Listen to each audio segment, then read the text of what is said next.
Добро вечер од Вашингтон, го гледате ТВ журналот News Flash на гласот на Америка на македонски, јас сум Јане Боаджиевски.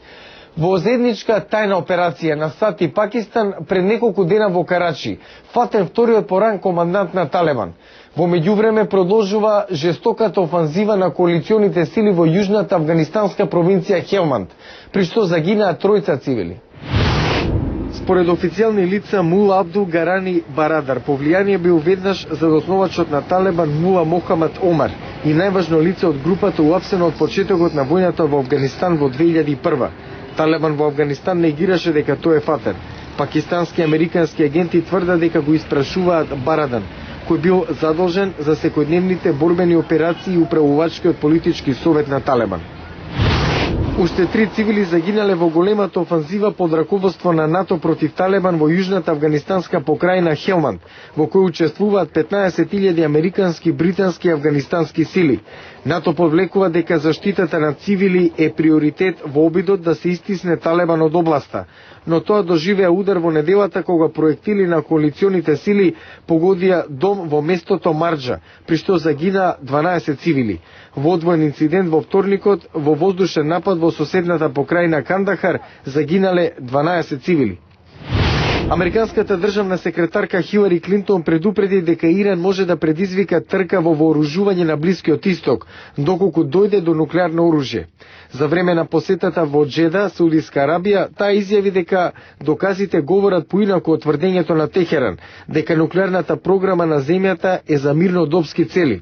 Иранските медиуми пак го цитираат министерот за надворешни работи Манучер Мотаки, дека Клинтон се обидува да го манипулира јавното мислење за Иран со невистините и неточни прашања. Американската комисија за безбедност во сообраќајот добила жалби за наводни 34 жртви во несреќи поради проблеми со педалите за газ во возилата на Тојота. Портпарол на Американскиот оддел за транспорт, по чија надлежност е комисијата, изјави дека е вообичаена појава агенцијата да добие зголемен број на поплаки, откако ќе се објави повлекувањето на одредени модели на возила. Портпарол на Тојота пак рече дека компанијата внимателно ги разгледува сите извештаи од потрошувачите и презема мерки. Минатата недела врз поранешниот американски претседател Бил Клинтон беше извршена медицинска процедура за вградување жичани туби во блокираната коронарна артерија. Клинтон инаку е еден од 500.000 американци кои имале ваков вид на интервенција. Поранешниот претседател Бил Клинтон имал болки во градите неколку дена пред да се јави на неговиот кардиолог Алан Шварц. Имал епизоди на стегање во градите кои не траеле долго, но бидејќи биле повторителни, ме контактираше и дојде, вели Шварц. На Клинтон била извршена процедура позната под името ангиопластика. Пациентите се под седатив, но будни за време на процедурата. Катетер се внесува низ артерија да го отвори крвниот сад што го снабдува срцето со крв. 2 жичани туби, наречени стентови, се внесени во запушената артерија на Клинтон да се спречи тие повторно да се затворат. Оваа процедура се смета за вообичаена. Во 2004 сите коронарни артерии на Клинтон биле толку блокирани што морало да биде извршена операција за 4-кратен бајпас. Операцијата типично се врши од вена на нога на пациентот. Потоа се води до запушената артерија создавајќи пробив околу блокадата. Американскиот коледж за кардиологија известува дека 1 на 5 пациенти кои имаат ангиопластика веќе имале операција за бајпас.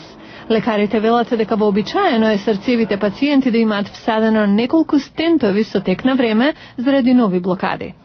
По извршената ангиопластика, пациентите треба да бидат внимателно следени и често се подложени на стрес тест како овој.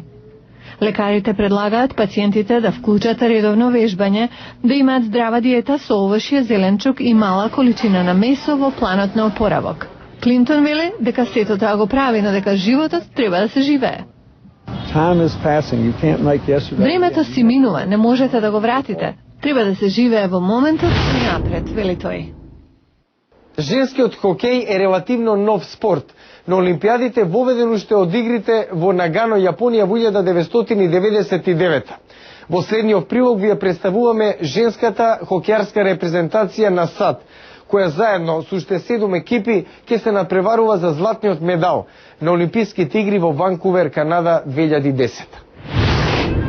Напаѓач од Џули Чу е првиот играч од азијско потекло во женската хокеарска репрезентација на САД. Ова е трета олимпијада. We're really young. We have 6 returning Olympians out of a 23-person roster. Млади сме, само 6 од 23-те во репрезентацијата претходно учествувале на олимпијада. Носиме голема енергија и возбуда. Тренерот Марк Џонсон ја подготвува младата екипа за олимпиското крштевање. Може да збориме како ќе биде кога ќе излезат на мразот и цел свет ќе гледа во нив, но додека не го сторат тоа, се е теорија. Џонсон зна концентрација, најважно е оно што се случува на мразот. Ќе има многу деконцентрација во Ванкувер, каде мнозинството гледачи ќе навиваат за домашната репрезентација на Канада. Голманот Джеси Ветер, на која ова е прва олимпијада, вели нема проблем. Не е битно дали навиваат против или за нас, а во Ванкувер ќе биде против нас. Јас сакам кога има гледачи. Патот до златото можеби и ќе води преку мечот со Канада, која беше подобра во контролниот надпревар во декември со 2:1.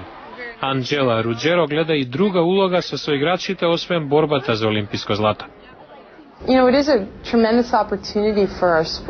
Ова е голема можност да бидете видени и младите девојчиња да се угледаат на вас.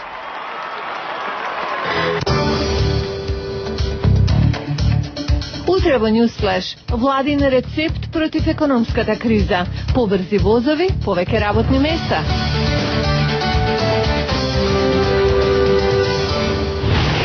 Тоа беа вестите за денеска. Јас сум Јане Бојаджиевски од студиото во Вашингтон. Го гледавте ТВ журналот News Flash на гласот на Америка на македонски. Најнови информации погледнете на нашата веб страница glasnaamerika.com. Пријатна вечер. Се гледаме утре.